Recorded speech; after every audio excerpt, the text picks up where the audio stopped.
तो क्या भारत में एलपीजी गैस की कमी हो गई है? क्या आने वाले समय में रसोई गैस और महंगी हो जाएंगी? जैसे देखा जा रहा है रसोई गैस की कीमत में 100 रुपये के आसपास बढ़ोतरी करी गई है। तो आइए समझते हैं। तो पूर्व मध्य में जो तनाव बढ़ रहे हैं, विशेषकर ईरान अमेरिका के बीच जो संघर्ष हो रही है दुनिया में, इसके लिए महत्वपूर्ण तेल और गैस मार्ग स्टेट ऑफ हार्मोज को काफ़ी खतरे में डाल कर रख दिया है। अगर ये समुद्री रास्ता इसी तरह बंद रहा तो भारत समेत पूरी दुनिया में ऊर्जा संकट पैदा हो सकता है। आज की इस वीडियो में हम इसी विषय पे विस्तार करेंगे, चर्चा करेंगे।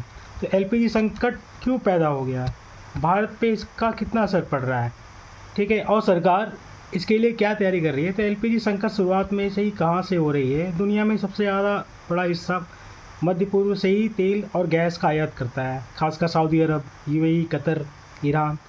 ये देश दुनिया के सबसे बड़े ऊर्जा उत्पादक रहे हैं। भारत भी इसकी अपनी एलपीजी ज़रूरत के लिए लगभग 60% हिस्सा यहीं से आयात करता है। अगर पूर्व मध्य में इसी तरह युद्ध और तनाव की स्थिति बनी रही तो सीधा असर ऊर्जा सप्लाई पे पड़ सकता है। स्टेट ऑफ हार्मूज ये दुनिया में सबसे महत्वपूर्ण गैस रास्ता है। ये पूर्व मध्य से एक छोटा सा समुद्री रास्ता स्टेट ऑफ हार्मूज कहा जाता है। यहीं से लगभग 20% कच्चे तेल और बड़ी मात्रा में एलपीजी एनर्जी का परिवहन होता है, ठीक है। ये रास्ता बंद हो जाने से काफ़ी असुरक्षित हो गया और जहाज़ों की आवाजाही रुक गई है। अब बात करते हैं कि एलपीजी गैस के साथ साथ पानी की बोतलों में भी काफ़ी वृद्धि हो सकती है, क्योंकि जो प्लास्टिक है वो पॉलीमर से बनता है और उसके लिए जो कच्चा माल जो होता है वो भी कच्चा तेल से ही निकाला जाता है। तो इसका मतलब कि पानी की जो बॉटलें वो भी महंगी हो सकती हैं साथ साथ। इसका मतलब है कि जब भी गैस की सप्लाई को अगर हम इस तरह बढ़ाएंगे, कम करेंगे, कई देशों में संकट इस तरह बढ़ जाता है। तो एलपीजी के साथ साथ पानी की बोतल एलएनजी भी बढ़ सकती है, ठीक है। अब ईरान और अमेरिका के बीच में संघर्ष का क्या असर हो रहा है? हाल ही में हमने ईरान और अमेरिका के बीच में काफ़ी तनाव देखा है। दोनों देशों के बीच मिसाइल हमले, ड्रोन अटैक और सैन्य कार्रवाई हुई है, काफ़ी जारी है। अगर इस तरह संघर्ष बढ़ता रहा तो स्टेट ऑफ हार्मूज को बंद करने की धमकी दे रहा है, ठीक है। इसीलिए कई बार ऐसा देखा है, संकेत उसने दे भी चुका है ईरान ने। अगर ऐसा हुआ तो ऊर्जा बाज़ार में बहुत बड़ा झटका लग सकता है, ठीक है।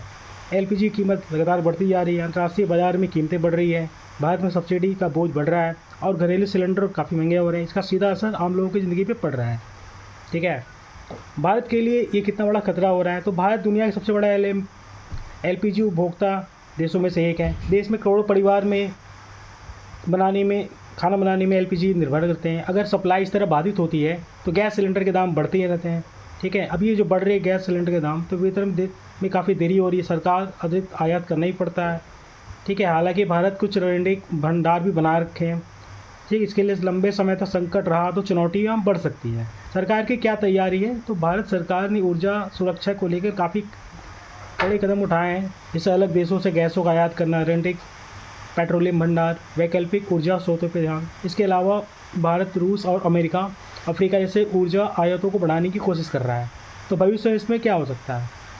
अगर विशेषज्ञों का मानना है कि अगर पूर्व मध्य में इस तरह तनाव कम नहीं हुआ बढ़ना तो ऊर्जा कीमतें लगातार बढ़ती रहेंगी, एलपीजी और पेट्रोलियम महंगे होंगे, ठीक है। वैश्विक अर्थव्यवस्था प्रभावित होगी। हालांकि अगर इस कूटनीति पर समाधान नहीं निकलता है तो स्थिति काफ़ी असामान्य हो सकती है। तो कुल मिलाकर देखा जाए तो मध्य पूर्व एशिया में इस तरह बढ़ता हुआ एक संघर्ष क्षेत्रीय संघर्ष ही नहीं है, बल्कि पूरी दुनिया में ऊर्जा सुरक्षा को लेकर प्रभावित कर रहा है।